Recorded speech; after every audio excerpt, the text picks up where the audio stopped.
कहते हैं कि बिहार बजट हो या फिर बिहार आर्थिक सर्वेक्षण हो, आने वाले पेपर के लिए यानी जो आपका बीपीएससी पेपर होने वाला है उसके लिए बहुत ही ज़्यादा महत्वपूर्ण हो जाता है। खास करके हो सकता है कि बिहार पुलिस के एक पेपर में पूछा जाए और जो आपका बिहार एसएससी 10+2 पेपर होगा उसमें भी डेफिनेटली पूछे जाने की चांसेस है। तो कहीं ना कहीं ये जो टॉपिक है वो अपने आप में इम्पॉर्टेंट है और आपको पता है कि मैं पिछले 3 वर्षों से यानी जो पीछे के 3 बजट पेश किए गए वहाँ से लेकर के अब तक आपके साथ डिस्कस करता हूँ बिहार बजट। आर्थिक सर्वेक्षण की वीडियो मैंने अपलोड कर दी थी, उस पर भर भर के कमेंट आए थे कि बिहार बजट को भी कंप्लीट कराया जाए। तो थोड़ा सा टाइम लिया मैंने, लेकिन मैंने प्रॉपर तरीके से यहाँ पे सब कुछ एक अच्छे फॉर्मेट में, जिससे आपको ज़्यादा कष्ट ना हो याद करने में, बहुत ही बारीकी से आराम से बस आप डाटा को देखो और थोड़ा सा बस ध्यान लगाओगे ये आराम से याद हो जाएगा। तो मैं आपको बताऊंगा कैसे याद रखना है, कुछ छोटे छोटे ट्रिक्स भी होते हैं डाटा को याद रखने के लिए। तो चलिए ज़्यादा समय ना लेते हुए इस वीडियो को शुरू करते हैं और मैं गारंटी देता हूं कि अगर आप इस वीडियो को एंड तक देख लेते हो तो अब तक आपने चाहे कितने भी बजट की वीडियो देख ली हो, आई नो कि याद नहीं हुआ होगा, लेकिन इस वीडियो को देखिए और आपको याद हो जाएगा। तो चलिए समय ज़्यादा नहीं लेते, स्टार्ट करते हैं। तो बेसिकली हम जानते हैं कि बिहार बजट यानी जो बजट होता है और आर्थिक सर्वेक्षण में दोनों में क्या डिफरेंसेस होता है, मैंने आपको पहले भी बताया था। देखिए बजट ये होता है कि आने वाले जो हमारा ईयर है उसमें सरकार के द्वारा एक अनुमानित आंकड़ा रखा जाता है कि ये चीज़ हम इतना इतना जगह पर खर्च करने वाले हैं। और सर्वेक्षण का मतलब होता है आर्थिक सर्वेक्षण कि पिछले वर्षों में हमने क्या क्या कहाँ कहाँ पर खर्च किया वो चीज़ बताया जाता है। तो बजट को बस ये समझो कि एक अनुमानित चीज़ होता है, मतलब कि हम लोग खर्च का अनुमान रखते हैं कि हाँ हमारे पास इतना पैसा है और इसको हम अगले साल तक के यहाँ इतना खर्च करेंगे, ये समझना होता है। ठीक है, तो बिहार बजट 24-25 इसलिए कहा जाता है, इसको एक साल बढ़ा करके 24-25 मतलब पूरे एक आने वाले फाइनेंशियल ईयर में यहाँ पर खर्च इतना इतना चीज़ होने वाला है, राइट। तो पेश करता कौन थे और पेश कब हुआ था? तो देखिए ये जो बजट पेश हुआ वो 13 फरवरी 2024 को पेश हुआ था।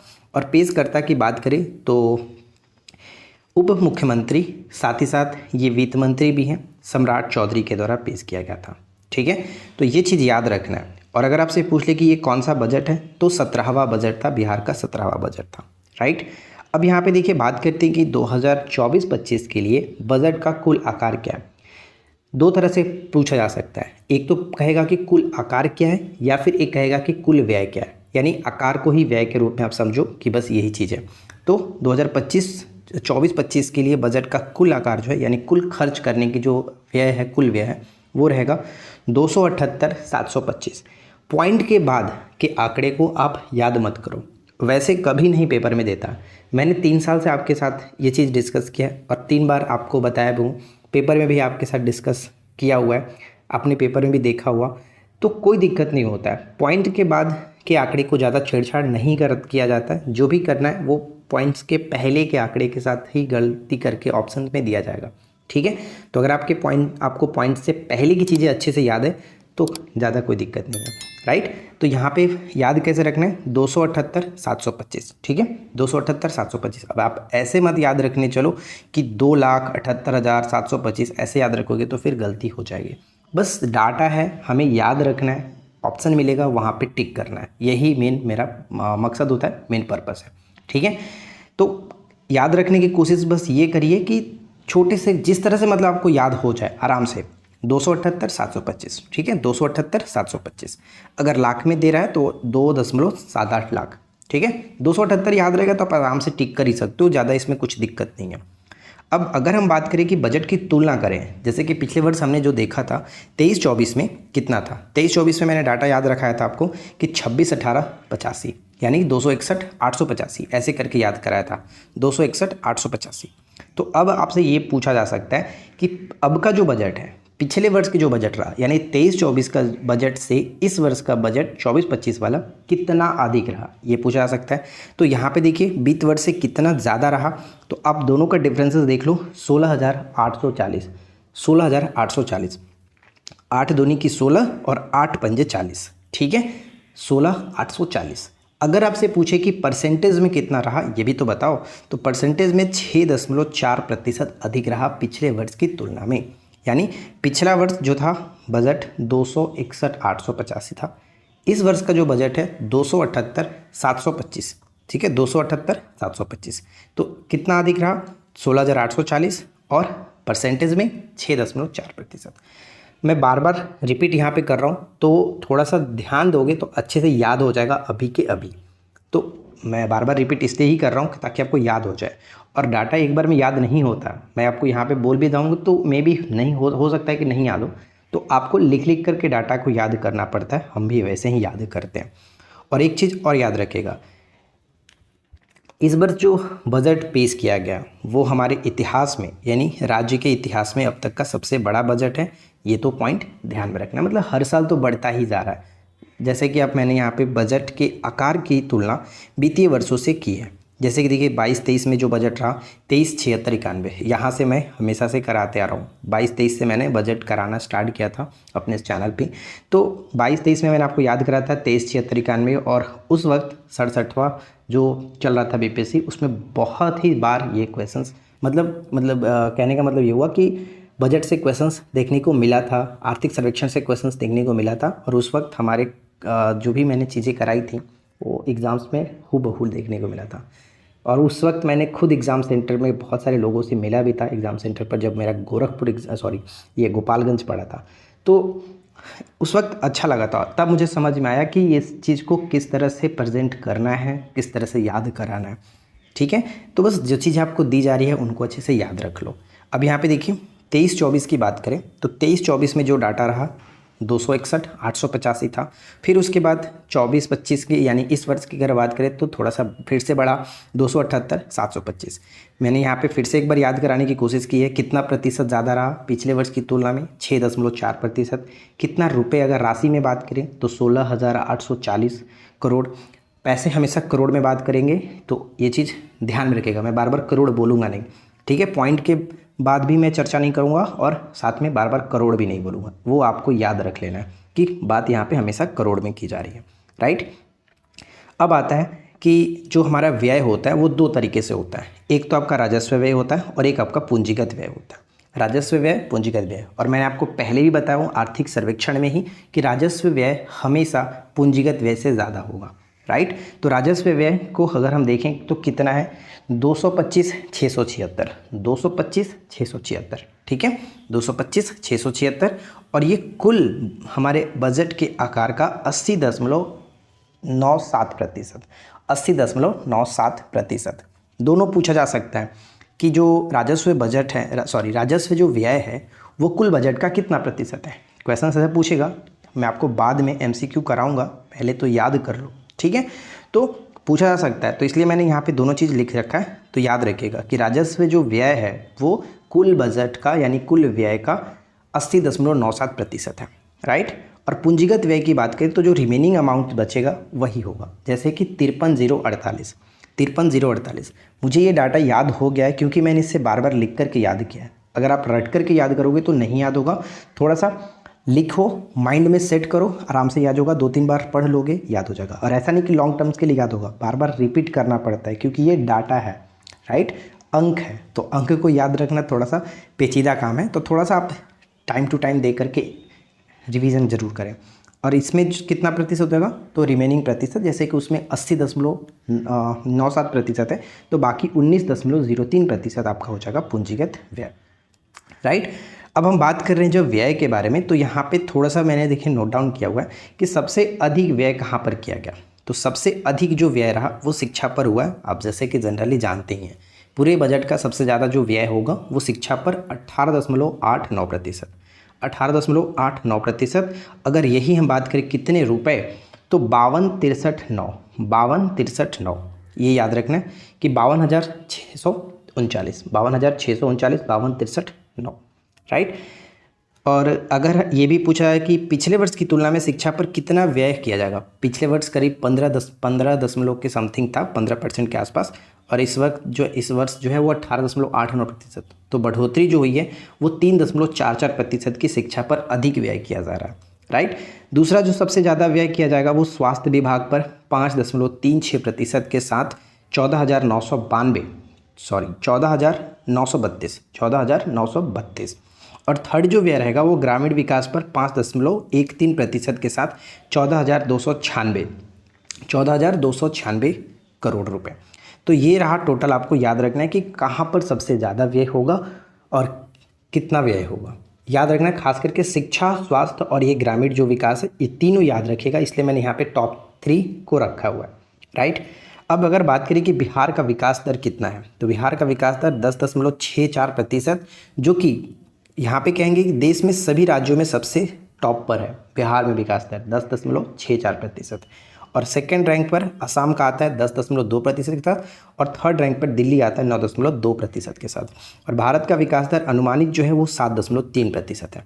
तो ये भी याद रखेंगे कि बिहार का विकास दर कितना है, राइट। अब आगे बढ़ते हैं, और इसमें जो नेक्स्ट पॉइंट हमारा आता है कि वित्तीय वर्ष 24-25 के लिए बिहार का सकल राज्य घरेलू उत्पाद, जिसे हम लोग GSDP कहते हैं, GSDP में मौजूदा कीमतों पर कितना है, ये भी इंपॉर्टेंट पॉइंट है। तो याद रखिएगा 97-65-14, ठीक है, 97-65-14। अब इसमें मुझे कोई ट्रिक तो नहीं लग रहा जिससे मैं आपको याद करा पाऊँ, तो बस आपको डाटा को याद रखने की कोशिश करना, लिख कर याद कर लीजिएगा 97-65-14, ठीक है। पिछले वर्ष की तुलना में अगर वृद्धि की बात करें तो 13.5% की वृद्धि हुई है GSDP में। अब सबसे ज़्यादा जो पूछा जाता है राजकोषीय घाटा, बिहार का कुल राजकोषीय घाटा कितना रहा, तो ध्यान रखना है राजकोषीय घाटा 2.98%, यानी कुल बजट के आकार का 2.98%। और अगर रुपए की बात करें तो 290-95 करोड़, ये रहा आपका इस वर्ष का राजकोषीय घाटा। तो देखिए पहले पेज पर जो भी चीज़ें मैंने आपको बताई, आई होप कि आपने याद रखने की कोशिश की होगी। देखिए एक बार में याद नहीं होगा, आप लोग को ज़्यादा परेशान होने की ज़रूरत नहीं है, 1 से 2 बार आप कोशिश करिए, नहीं याद होता है ज़्यादा परेशान नहीं होना है। मैं हमारी और भी वीडियो आएंगी जिस पर मैं आपको पहले तो MCQ कराऊंगा, फिर बाद में रिवीजन भी कराऊंगा, तो याद हो जाएगा। एग्ज़ाम से जाने से पहले ये याद कराने की गारंटी मेरी है, बस थोड़ा सा एफर्ट आप भी लगाते रहना, याद हो जाएगा, ठीक है। अब चलिए आगे बढ़ते हैं। ऊपर हमने जो भी देखा वो था व्यय। अब बात करते हैं कि व्यय, तो यानी जो अब होगा प्राप्ति, ठीक है, कहाँ कहाँ से कितना प्राप्ति हुआ। तो इसको याद रखना भी बहुत ही सिंपल है। आपको बताया गया कि कुल व्यय जो था वो 278,725 था। अब आप थोड़ा सा इस डाटा पे नज़र डालो कि 278,925, यानी 725 के जगह पे 925 हो रहा है, और 72 पॉइंट के बाद जो 72 है वो इसी तरह से, यानी 0.72 सेम टू सेम यहाँ पर भी आपको देखने को मिलेगा।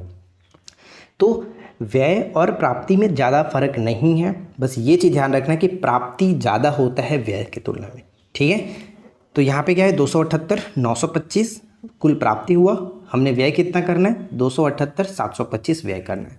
अब जो प्राप्ति होगा वो भी 2 तरह से होता है, राजस्व प्राप्ति और पूंजीगत प्राप्ति है। तो राजस्व प्राप्ति 226,798, जबकि हमने वहाँ पे देखा था 225,676 राजस्व जो व्यय था, और पूंजीगत जो प्राप्ति है वो आपका 52,127 है।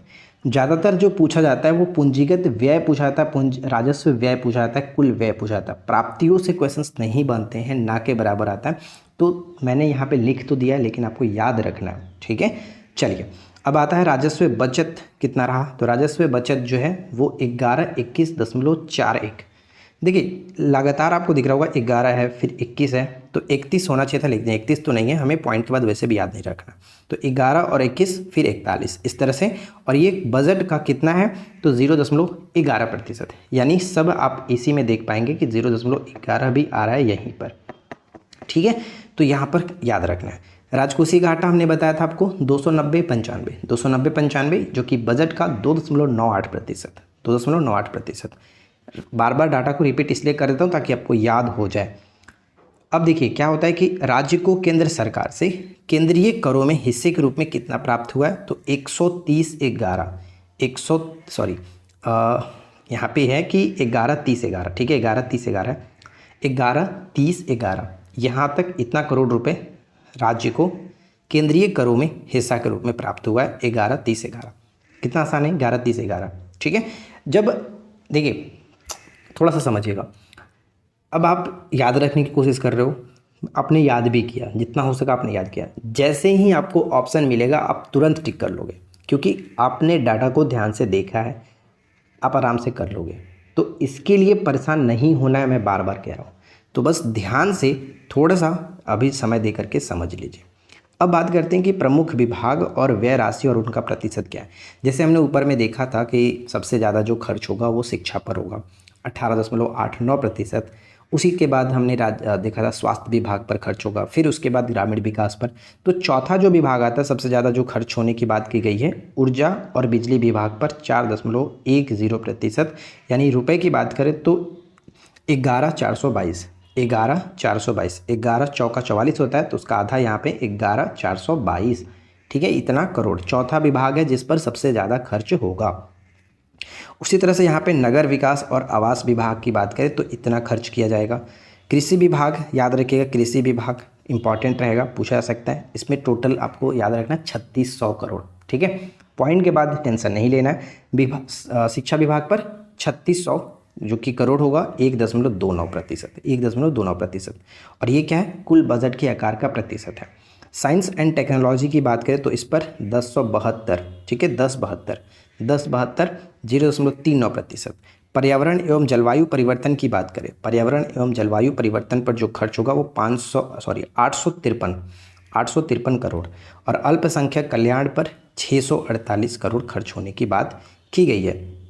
इसमें जो ज़्यादा इंपॉर्टेंट है, जैसे कि चौथा विभाग आपको याद रखना है बिजली विभाग या फिर ऊर्जा, और कृषि विभाग याद रखना साइंस एंड टेक्नोलॉजी पर, फिर उसके बाद आता है पर्यावरण एवं जलवायु परिवर्तन। ये 4 अच्छे से याद रखिएगा। और ऊपर में जो बताया गया था शिक्षा पर, स्वास्थ्य विभाग पर, और साथ ही साथ हमने देखा था ग्रामीण विकास पर, तो वो ऊपर से 3 इंपॉर्टेंट है। आगे बढ़ते हैं। अब आता है कि बिहार सरकार ने 7 निश्चय 2, जो कि इसका है 2020 से 25 तक के लिए 7 निश्चय योजना 2, तो इस पर जो खर्च करने की बात की गई है, आवंटित राशि की गई है वो 50-40 की गई है, 50-40 करोड़। और जैसा कि आप पिछले बजट में जानते थे कि इस पर टोटल 5000 करोड़ की बात की गई थी, लेकिन इस वर्ष थोड़ा सा 40 करोड़ बढ़ाया गया, राइट। अब यहाँ पे नेक्स्ट आता है कि बिहार स्टूडेंट क्रेडिट कार्ड योजना के अंतर्गत कितनी राशि आवंटित की गई है। तो बिहार स्टूडेंट क्रेडिट कार्ड की अगर हम बात करें तो 700 रुपये इनफ है यार, 700 रुपये स्टूडेंट को दे दो, वो अपना कर लेंगे। याद रखने के लिए मैं बता रहा हूँ, याद कर सकते हो आसानी से 700, ठीक है, 700 बस याद रखो, स्टूडेंट है 700 रुपये इनफ है, तो 700 करोड़। मुख्यमंत्री निश्चय स्वयं सहायता भत्ता योजना, मुख्यमंत्री निश्चय स्वयं सहायता भत्ता योजना में 200 करोड़ रुपए की आवंटित की गई है। कुशल युवा कार्यक्रम 363 करोड़। अब जियो का डाटा इतना महंगा हो गया है, जियो का रिचार्ज इतना महंगा हो गया है कि अगर कोई युवा 363 रुपये लगा करके जियो का वो रिचार्ज करा लेता है तो मानो कि वो कुशल है। कोई अगर युवा 363 रुपये लगा करके रिचार्ज करा ले रहा है तो समझो कि वो अपने आप में कुशल हो गया, ठीक है। तो कुशल युवा कार्यक्रम के लिए 363 करोड़ रुपए की बात की गई है। हर घर नल का जल जो है 1295 रुपये। हर घर नल का जल, जैसे कि सिलेंडर की बात करें तो आपको पता ही है कि 1000 के आसपास, 1100 के आसपास आपको सिलेंडर मिलता है। उसी तरह से आपको हर घर नल का जल, अगर नल का जल चाहिए तो 1295 रुपये पे करना पड़ेगा। बस ये याद रखने के लिए थोड़ा सा मैंने लगाया है, जैसे याद हो जाए, ठीक है। अब यहाँ पे हर घर नल का जल 1295 करोड़। समग्र शिक्षा अभियान की बात करें तो समग्र शिक्षा अभियान में 14,596 करोड़ की बात की गई है, 14,596, ठीक है। समग्र शिक्षा अभियान में 14,596 करोड़। महिलाओं को सशक्त और सक्षम बनाने की दिशा में शुरू की गई मुख्यमंत्री महिला उद्यमी योजना में वित्त वर्ष 24-25 में कितने करोड़ की बात की गई है। तो 250 करोड़ रुपए आवंटित किया गया मुख्यमंत्री महिला उद्यमी योजना के अंतर्गत। प्रधानमंत्री आवास योजना जो कि शहरी के लिए 2103 करोड़ की बात है। स्मार्ट सिटी मिशन में याद रखना है 640 करोड़, ये पूछा जाएगा, डेफिनेटली पूछा जाएगा। तो 640 रुपये खर्च करिए, आपकी सिटी को स्मार्ट बनाया जाएगा। मतलब कि कोई म्यूनसिपालिटी जो है वो बोलता है कि आप हमारे साथ, अगर आपका कोई आपके सिटी को क्लीन करवाना है, स्मार्ट बनवाना है, तो 640 रुपये का रजिस्ट्रेशन करवाइए, हम उसको क्लीन बनाएंगे। तो इस तरह से याद, लॉजिकली आप समझ कर याद रखो कि 640 रुपये में आपका सिटी स्मार्ट बन जाएगा। Smart city mission 640 crore.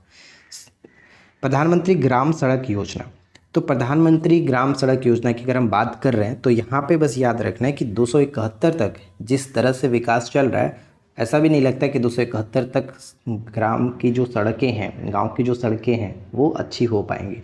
तो प्रधानमंत्री ग्राम सड़क योजना 271 करोड़, ये याद रखेंगे। स्मार्ट मीटर जो लगाने की बात की गई 100% स्मार्ट मीटर, ये 2025 तक का लक्ष्य पहले भी था, तो ये आपको याद होगा, इसमें ज़्यादा कुछ दिक्कत नहीं है। और साथ ही साथ यहाँ पे एक और है कि नवीकरणीय ऊर्जा से 35% बिजली उत्पादन करने का लक्ष्य है, 35%, 35%, राइट। नेक्स्ट आता है कि मेडल लाओ नौकरी पाओ योजना। तो मेडल लाओ नौकरी पाओ योजना जो है, इस योजना के तहत खेल में उत्कृष्ट प्रदर्शन के साथ देश एवं बिहार का नाम रोशन करने वाले 71 खिलाड़ियों को नियुक्ति पत्र दिया गया। मेडल लाओ नौकरी पाओ योजना के अंतर्गत कितने खिलाड़ियों को? 71 प्लेयर्स को। ठीक है फ्रेंड्स, देखिए मैं आपको बता दूं एक चीज़ कि कितने लोगों को ये पीडीएफ की ज़रूरत होती है। तो अगर आपको ये पीडीएफ चाहिए तो आप हमारे एप्लीकेशन पर जा सकते हैं, जहाँ पर 17th बीपीएससी का जो कोर्स है उस कोर्स में आपको ये पीडीएफ मिल जाएगा। और साथ ही साथ अगर आपको 17th बीपीएससी का पूरा कोर्स नहीं लेना तो बिहार स्पेशल वाला जो हमारा बैच है उसमें भी आपको ये पीडीएफ मिल जाएगा। साथ ही साथ आर्थिक सर्वेक्षण की भी उसमें भी पीडीएफ अपलोड कर दी गई है। तो अगर बिहार स्पेशल चाहिए तो बिहार स्पेशल वाला बैच को ज्वाइन कर सकते हैं, और अगर आपको पूरा कोर्स चाहिए तो 17th जो बीपीएससी आपका है, 70वीं बीपीएससी के लिए जो बैच है उसको ज्वाइन कर सकते हैं। पीडीएफ आपको वहाँ पर मिल जाएगा। ठीक है, वहाँ पे बहुत सारी पीडीएफ आपको मिलेगी। नेक्स्ट पॉइंट आता है हमारा कि वित्तीय वर्ष 24-25 में 50 जीविका दीदी की रसोई खोलने का लक्ष्य है। 50 जीविका दीदी की रसोई खोलने का लक्ष्य रखा गया। स्वच्छांगिनी परियोजना याद रखेगा, एकदम वीवे पॉइंट बनेगा। अब इसके अंतर्गत क्या है कि महिला सशक्तिकरण के अंतर्गत नगर निगम पटना में स्लम में रह रही जो महिलाओं के उद्यमिता को बढ़ावा देने हेतु इस परियोजना का शुभारंभ किया गया। ठीक है, परियोजना का मुख्य उद्देश्य जो है इन महिलाओं को उद्योग से जोड़कर उनको रोजगार अवसर प्रदान करना है, रोजगार का अवसर प्रदान करना है स्वच्छांगिनी परियोजना के अंतर्गत। राइट, नेक्स्ट आता है कि श्री राम जानकी चिकित्सा महाविद्यालय एवं अस्पताल का उद्घाटन कहाँ किया गया? तो हाल ही में श्री राम जानकी चिकित्सा महाविद्यालय अस्पताल जो कि समस्तीपुर के सराय रंजन में किया गया। 551 करोड़ रुपए की लागत से ये 500 बेड वाली जो कि अस्पताल और साथ ही साथ ये महाविद्यालय बनी है। ठीक है, पटना के बिहटा स्थित सिकंदरपुर औद्योगिक क्षेत्र में प्लग एंड प्ले सीड का उद्घाटन किया गया। प्लग एंड प्ले सीड का उद्घाटन किया गया। पिछले वर्ष आपने देखा था कि 15% हरित आवरण था, 17% करने का लक्ष्य है। तो अभी लक्ष्य हमारा वही है कि राज्य के हरित आवरण का जो लक्ष्य है 17% करने का है। नेक्स्ट है कि पान विकास के लिए विदुपुर वैशाली में सेंटर फॉर एक्सीलेंस स्थापित किया जाएगा।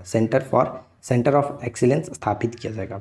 बीज के क्षेत्र में बिहार को आत्मनिर्भर बनाने के लिए 102 करोड़ रुपए की लागत के साथ 100 सीड हब विकसित किए जाएंगे। तो देखिए दोस्तों, आई होप कि आप लोगों को आज का ये जो बजट था वो पसंद आया होगा। खास करके ऊपर का जो डाटा मैंने आपको बताया उनको बस किसी भी तरह से याद रखने की कोशिश करिए। ज़्यादा प्रेशर नहीं लेना, कोशिश करेंगे आराम से याद हो जाएगा। लिख करके याद करिएगा डाटा। ठीक है, और अगर आपको ये वीडियो अच्छा लगा हो तो वीडियो को लाइक एंड शेयर ज़रूर करें, अपने फ्रेंड्स के साथ अपने ग्रुप्स में ज़रूर शेयर कर देना। साथ ही साथ अगर आपको ये पीडीएफ चाहिए तो आप हमारे एप्लीकेशन पर जा सकते हैं। एप्लीकेशन का लिंक इस वीडियो के नीचे डिस्क्रिप्शन में मिल जाएगा, जहाँ से डाउनलोड करके आप लॉगिन वगैरह करके पेड कोर्स के सेक्शन में जा करके आप अपने हिसाब से कोर्स को ज्वाइन कर सकते हैं। राइट, और अगर आपने इसे पहली वाली जो वीडियो नहीं देखी है बिहार का आर्थिक सर्वेक्षण 23-24 तो वो ज़रूर चेकआउट कर लेना। मैंने इस वीडियो के नीचे डिस्क्रिप्शन में लिंक दे दी है। ठीक है, तो मिलते हैं नेक्स्ट वीडियो में नए टॉपिक के साथ। Thanks for watching, keep learning, have a good day.